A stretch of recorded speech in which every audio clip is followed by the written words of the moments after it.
nhớ trong đó sẽ đến đấy ạ, nhớ trong đó sẽ đến đó nó chỉ cúi cho thì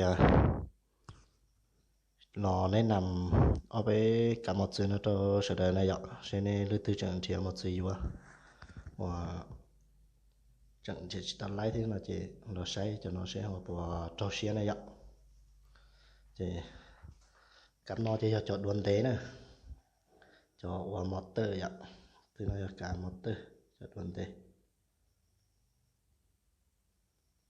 một sự rung gạo xí này cho đó do và khả năng do chỉ chút chip lâu họ cậu chua lên nè,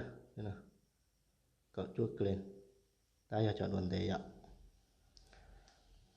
họ cặp về to về nó giờ chọn đuôi lú nè chỉ chút chip lâu dạng rồi, từ này chỉ chút chip lâu dạng rồi nè, chỉ chút chip lâu thứ nào cậu chua lên dạng rồi này ạ, thứ nào nè cậu chua lên nhạ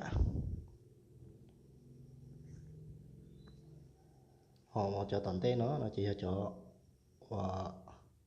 của salad này ạ, cho nó mà giờ họ tua chết lo này, thứ này họ tua chết lo, thứ nào là giờ năng gọc lên này chỉ chút chip lâu năng gọc lên này, thứ nào này cho một tua lia tua ma mà xì cho nó tuôn ra mà xì cho nó mà nó dễ xưa cho nó này, cho nó tua ma thì tuôn ra cho tua lia mà xì cho nó này cho nó tới tao phun này, sẽ tư sân chạy ạ, sẽ tư sân chạy học từ là hú tôi trong tàu này một sự